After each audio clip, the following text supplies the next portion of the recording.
But look, I've been wearing my natural hair, y'all. You know, it go down my back, so about to go in here and get active real quick. Let her, you know. Well, I ain't had nobody do my hair in like 10 years, y'all. Like, oh, let me move my bang. Should I pin this up?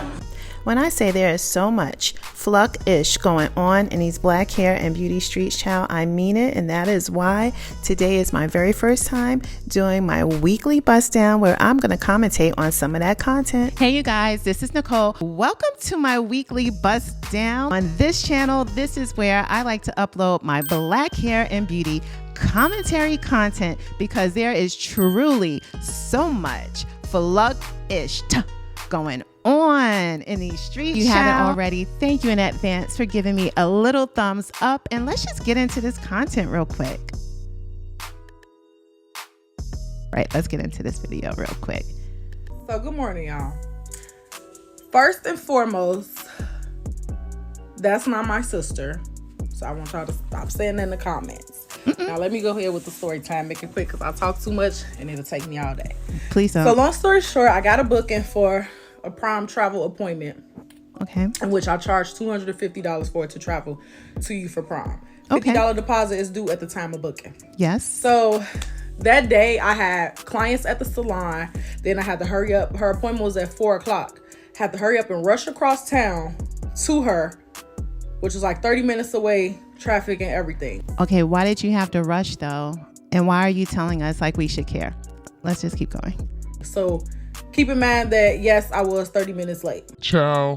That is such a hard no. There is no justification for 30 minutes late, but that's why you mentioned the traffic, and that you had to rush across town because you had clients. Child, you sound very disorganized, probably a little bit green, because if you had a little more experience, your whole day would have been charted differently because you knew you had that appointment. But let's continue, you guys. When I arrived, the photographer had just got there. The date had to go back home 30 minutes away because he left his ticket. No family was really there. Okay. No rush, nothing. Okay. So immediately start her makeup.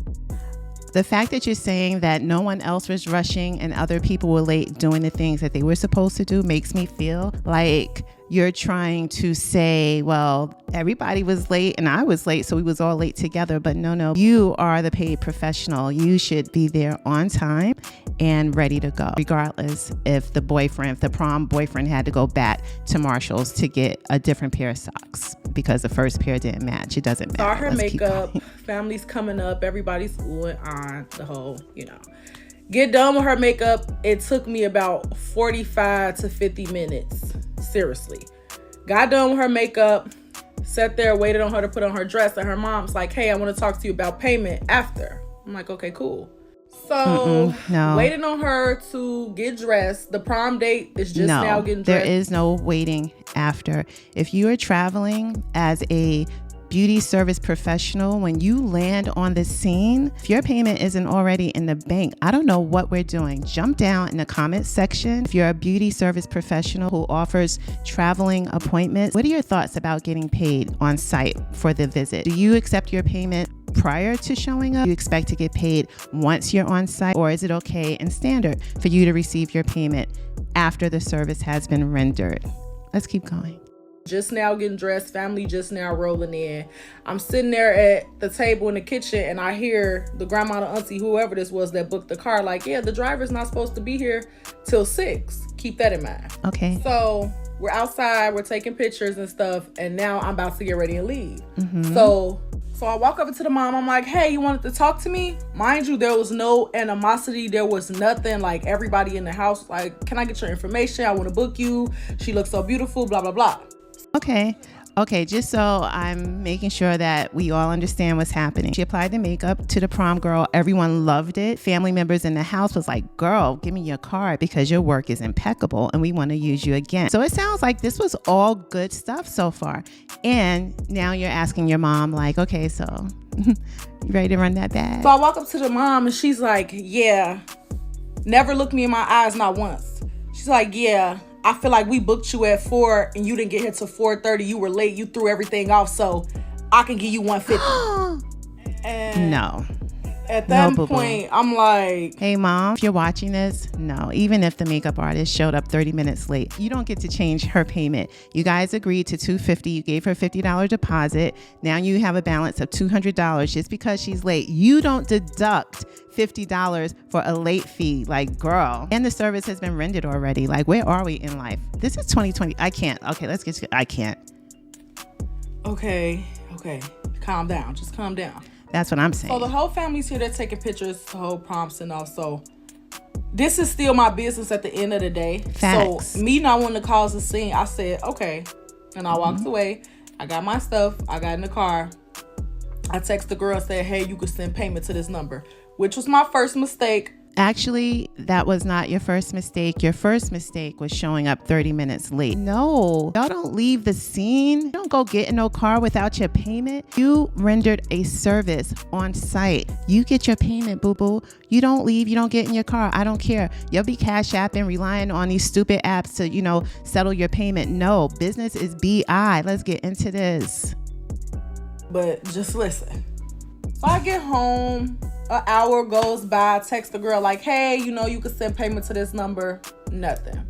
30 minutes goes by. I text her like, hey, what's your mom's number? She sends me her mom's number. I'm texting the mom like, hey, you can send payment to this number via Zelle, via Apple Pay, however you want to do it. Nothing. Calling the mom's phone 4 or 5 times. Nothing. I'm confused. I accepted the $150. I said, okay, that's fine. And I gathered my things and I still didn't receive that. But none of that equals to me being blocked and ignored and not getting paid at all. No. So the fact that y'all are justifying it says more about you than it does me. I agree with you. You are a business, a beauty service provider, and you rendered the service. I don't know what state you're in. There are laws in the state to protect beauty professionals against things like this from happening.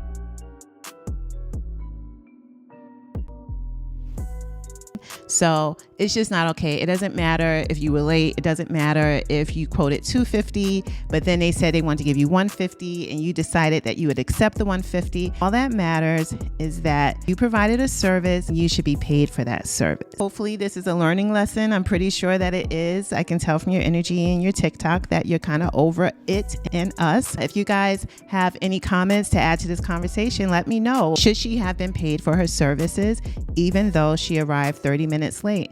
I say yes. It's never good to feel like, oh no, I'm not paying you because you were late. Like, child, that is robbery and your ass will be up in jail. Let's get into the next one.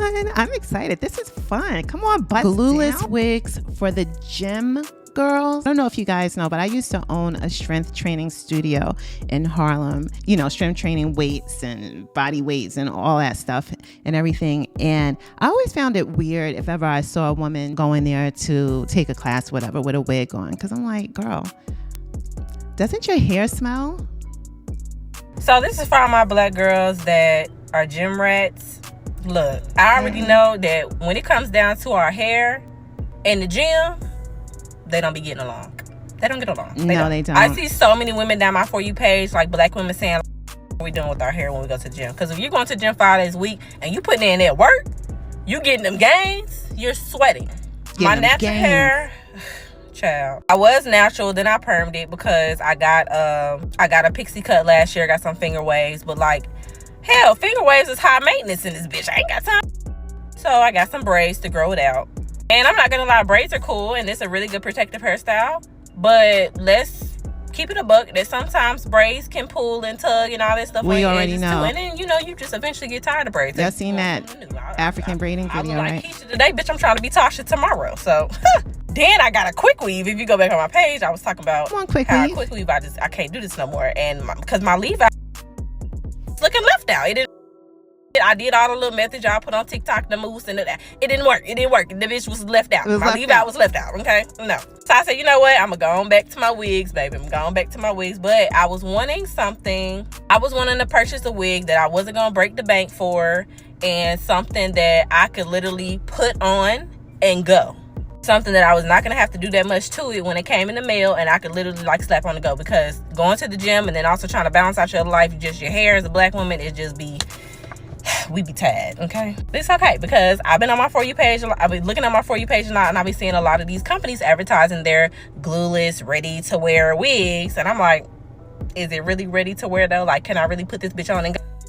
All right, I'm just going to have to stop here because I'm bored. So basically, she's saying that she wanted a ready-to-wear wig to go to the gym, a gym wig or whatever. What happens when you take that wig off? Like, your hair is going to smell, okay? I don't know. I used to wear wigs, and I swear to God, I would never wear. In fact, you already know. You see my mascot behind me? Like, that's my girl. Like, that is like my favorite look ever. That's why she's in every video with me. But on some real stuff, when I used to wear her constantly, I would never wear her in the gym. Like, it's hot. You have this wig that's really hot. Your hair is going to continue to sweat. Your braids are going to sweat, and they're going to smell if you don't dry them properly afterwards. Who out here, please jump down in the comment section if you are wearing a slap-on glueless wig to the gym. Please educate me and anyone else who doesn't realize that it isn't a sweaty mess to have a wig on in the gym, and that your hair doesn't smell like spoiled milk when you take it off. Please jump down in the comments and let us know, because I'm curious. Let's get to the next one. This is my baby girl, Cadence. We call her Katie, and yes, it's spelled just like Katie Heron off Mean Girls, because duh. Anyway, when Katie was a baby, she would get frustrated and she would cry and pull out the sides and back of her hair. Now that she's a big girl and we're trying to regrow, we are doing a sew-in today. Yes, I said a sew-in on my 3-year-old. Keep it cute in the comments, because after you see this, you will definitely... Girl, when I saw this video, now, there is another video on my channel where a 3-year-old got her first relaxer. Apparently, you cannot give your 3-year-old daughter her very first chemical relaxer and then take that video and upload it to your social media platform without the internet reading you for filth. What the fluck is going on? I really need to understand, because is 3 the magic number? Is that where we are in life in 2023? Is it like as soon as your child turns 3, you're going to give them a perm or a sew-in weave if you are a mom of a 3-year-old, or just a mom, period? What are your thoughts about giving your baby girl a sew-in? Nails are so pretty. In the comments, because after you see this, you will definitely think it's a great idea. Anyway, I took this random piece of a human hair track and I twisted that in on the sides, not in the middle, just on the sides, to reinforce those weaker areas. It was 10 o'clock at night, y'all. I waited a little bit too late, but I had a long day at work, so little mama was tired, but she was really being a trooper. Cute. I used plastic rubber bands. I just find that they're less tension on her hair. And the whole point of this sew-in is to give the illusion that all back there where y'all just saw is bald is not bald.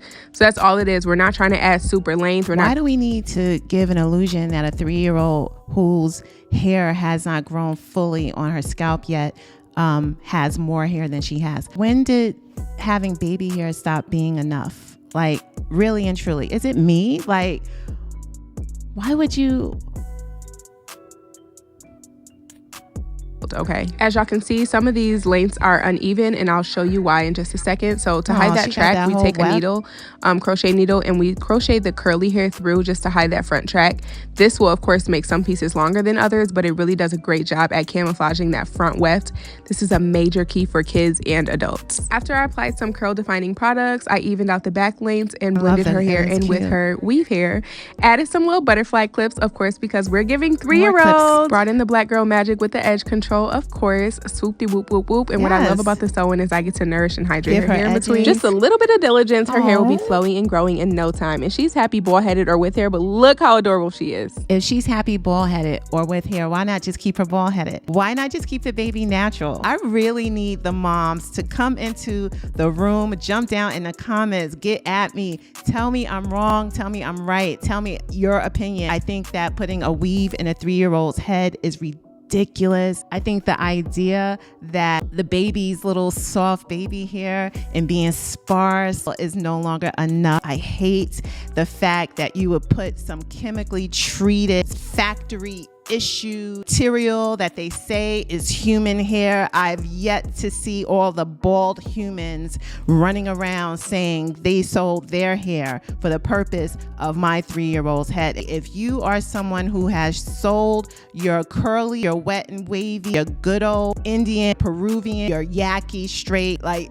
if you are someone who has sold your hair to a weave company, please jump down in the comment section and let us know, because I don't even know where this hair is coming from. But nonetheless, putting whatever kind of hair on a 3-year-old's head is just stupid. It's stupid to me. The hairstyle was definitely cute. Like, I can't even front. Like, it was super cute. I think it's the wrong message. It's wrong messaging for the baby. She's 3 years old. She's gonna love whatever you do to her. Clearly, mom definitely had gentle hands sewing a weave with a crochet needle, but I wish I would ever have I didn't even put a rubber band in my child's hair when she was 3 years old. A rubber band. We have the tension from, gathering, making a nice little braided track for the baby. Then we're going to add more tension by sewing on a thick weft. And then we're going to add even more tension by putting rubber bands. And then we're going to add just a little bit more tension to put those little butterfly clips on the braids in the end, which I just think is dumb. Believe it or not, that is it for the weekly bust down. Let me know if you like this kind of content, because I plan to bring more of it, because clearly there is so much fluck Isht going on in these streets, child. If you have any questions, concerns, or comments, I can always be reached at Nicole.Queen. See you next video. Bye.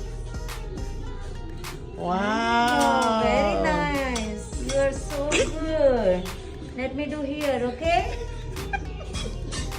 Okay, switch your hand. Okay, switch your hands, baby. Okay. Do your other eyebrow.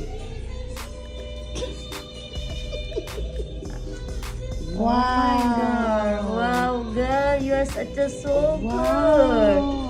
Okay, you done, okay? Okay, look at yourself. Go look. Let me show you, okay? Wow. So You see?